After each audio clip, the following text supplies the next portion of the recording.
Bueno, nos visita la licenciada en Psicología Desiree Bideman. La semana pasada, el martes pasado, aquí en Panorama Informativo, estuvimos hablando del bullying, de lo que estaba pasando y de lo que está pasando en nuestra comunidad, con el propósito de abordar esta temática a los fines de poder construir un espacio donde este tema ya deje de ser algo que provoque vergüenza o que provoque temor, al contrario, que sea una cuestión abordada principalmente por adultos, por líderes, por representantes de las instituciones y fundamentalmente por los dueños de casa, por papá y mamá, que se hable en casa fundamentalmente, ya sea teniendo o no alguna persona que es víctima de bullying o que hace bullying, que también puede suceder. Hoy tenemos un video, le vamos a mostrar lo que está pasando, por ejemplo, en Posadas, porque esto es de no acabar. El tema que nos convoca con Desiree tiene que ver con las diferencias entre ansiedad, miedo, crisis y pánico. Parece que son todos sinónimos, pero evidentemente no es así. Buenas noches, Desiree, ¿cómo estás? Buenas noches, Cristian. Buenas noches a todos. Bueno, justamente una de las cuestiones que nos convoca acá hoy es empezar a explicar un poco la diferencia, que a veces pensamos que es todo lo mismo.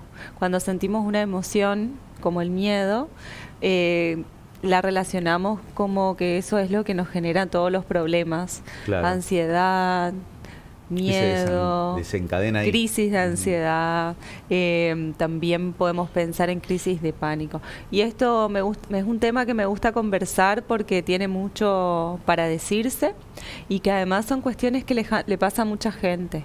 Y que cuando llegan a la consulta, que es muy frecuente que haya casos de con esta sintomatología, vienen ya después de muchos años de padecimiento. Claro. ¿Sí? O mucho tiempo de padecimiento. La verdad es que uno siempre escucha así en el lenguaje popular, tengo un ataque de ansiedad, me como todo, por ejemplo, que claro. Una vez dice, tengo un ataque de ansiedad, necesito salir, como si fuera que así se soluciona, ¿no? Pero creería que no es así. Bueno, los trastornos de ansiedad ya son una patología, ¿no es cierto? Y se cursa después de tener mucha sintomatología sostenida en el tiempo, ¿sí? Y es de diferente evolución, hay personas que lo manejan mejor y otras personas que no tanto, pero sin embargo en el día a día nosotros nos podemos encontrar con distintos tipos de situaciones en las cuales, por ejemplo, sentimos miedo, que es una emoción que es completamente válida y que pareciera que queremos como hacer de cuenta que no existe, ¿no? Que no sentimos miedo, que eso es algo que no nos ocurre a los seres humanos o nos gustaría como anular. ¿Qué le pasa a los adultos también, no es cierto? Le pasa, por supuesto, el miedo es inherente al ser humano, ¿sí? Y además es un mecanismo de supervivencia. Es una emoción que nos permite sobrevivir, nos permite tomar recaudos, nos permite cuidarnos de alguna manera, ¿sí? Bueno, uno recuerda, por ejemplo, cuando tenía que rendir un examen en la escuela, en la facultad, y ese temor a salir mal. Principalmente yo lo observaba mucho en las chicas, que tenían mucha presión. ¿Tiene que ver con el miedo o no? No, eso es ansiedad. Eso es ansiedad. ¿Por qué? Ahí vemos la diferencia.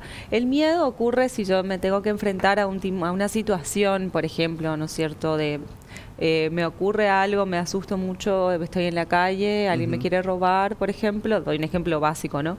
Me siento amenazada, instinto de supervivencia, huyo o me paralizo, claro. O me genera algún tipo de reacción de lucha o busco a alguien que me ayude. Esas son las opciones que tenemos, ¿no? Sí. Ahora, la ansiedad se relaciona más con esto que vos decís, ¿sí? El miedo a salir mal, por ejemplo. Claro. ¿Qué es lo que va a pasar a futuro? Cuando yo tengo este examen, hago esto, ¿qué es lo que puede salir mal? Y ahí es donde se desata un montón de pensamientos que generalmente parecen preventivos o precautorios, pero en realidad son negativos, ¿sí? Y la gente entra en bucle con esto. Significa que no puede parar de pensar en cosas negativas que vayan a suceder y muchas veces en situación de examen terminamos invalidados, por ejemplo. Y ahí intervienen algunos diciéndote, no, tenés que pensar en positivo, que va a salir todo bien. Y a veces es difícil porque el cerebro piensa muchas estrategias para tratar de estar mejor y sin embargo no puede porque piensa mucho, pero no piensa bien. Exacto. Yo quiero que compartamos un video que quizás no tiene que ver con este tema, o quizás sí, un poco para que lo analices y haga una devolución, pero ha tenido una repercusión importante en redes sociales, ocurrió en Posadas, de unos padres que decidieron ir en contra de aquel que le hacía bullying a su hija y lo grabaron con el teléfono celular y bueno, vale la pena analizar, o me parece a mí, porque hay veces que los padres pueden llegar a reaccionar de esta forma ante un caso de estas características. ¿Está bien, no? ¿Tiene que ver con la ansiedad? ¿Con qué? Lo vemos. La policía no lo agarra. Todos los días se habla, yo estoy cansada de ir a hablar con la señora. ¿El director hace algo? No. Está hablando bien, amigo. Ajá, y si mi hija se hace algo, mi hija se mata por el bullying que le hace la escuela, ¿qué le voy a llorar? ¿Está claro? ¿Quién me va a solucionar? Y bueno, y cámbiale de colegio nomás. Vamos a calmarnos acá. Lo estamos viendo a mi hija. Sí, andá, corre. Sí, defiéndanlo. No es defenderle, boludo. Pero boludo, Amigo, tiene 13 años. Es chiquito. Mi hija tiene 13 ¿qué le también. pasa algo a mi hija? Y bueno, pero agárrese con el papá. Agárrese con el papá. Vengo a quejarme en la escuela. ¿Alguien hace algo? Nadie. En el colegio no te van a dar bola. Venga con el papá, agárrenle al papá. Se rió de mí ayer. La policía no lo agarra. Todos los días se habla, yo estoy cansada de ir a hablar con la señora. ¿El director hace algo? No. Está hablando bien, amigo. Ajá, y si mi hija se hace algo. Con el pibe que le hace bullying a la nena. ¿Está claro? ¿Quién me va a solucionar? Bueno, ¿cuántas palabras emitidas en ese minuto de video? Un chico de fondo decía cámbiele de escuela, que a veces es una opción de los padres, ¿no? Pero no sé si es la solución, por ejemplo, para analizar este caso. Ahora, esta actitud de ir en busca del chico que maltrataba o hacía bullying a la hija de esta pareja, me parece que no solucionó absolutamente nada. No, bueno, lógicamente esto es una consecuencia de lo que hablábamos un poco la última vez en el programa anterior, creo que es esta actitud regulatoria, ¿no? De que cuando nosotros perdemos el control de nuestras emociones, perdemos el control de cómo afrontar una situación, entramos en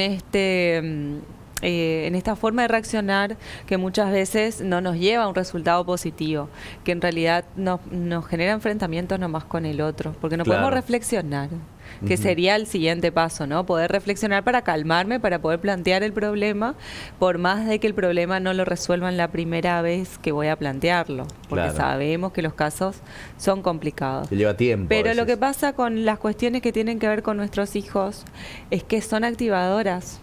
Nos reeditan un montón de cuestiones internas a los adultos, a los padres y bueno, esto también genera a veces la imposibilidad de poder ver qué es lo mío, de mi historia, que tiene que ver conmigo y que tiene que ver con lo que le está pasando actualmente a el hijo, en este caso, la hija, ¿no es cierto? Bien. Pero bueno, respecto a esto también es importante aclarar que las situaciones de bullying que bueno, estuvimos conversando este último tiempo, pueden llegar a generar en el futuro algunos problemas de ansiedad para personas que se han visto vulneradas en su estructura, digamos, o en su forma de responder a determinados temas, por la particularidad de que tiene que estas cuestiones de violentas de alguna manera se sostienen en el tiempo, entonces sí pueden cursar con el tema que nos atraviesa hoy, que tiene que ver con estas cuestiones de los trastornos de ansiedad, que son muy comunes y que en muchas ocasiones tienen de base también algunas dificultades o haber atravesado bullying escolar durante la infancia o adolescencia. Puede ser también que en este caso la víctima muchas veces diga no voy a compartir lo que vivo en la escuela o donde sea una situación de bullying porque tengo miedo de que mis padres reaccionen como reaccionaron acá. Es muy común que los chicos no cuenten o no cuenten todo por las actitudes desregulatorias de los adultos, ¿sí?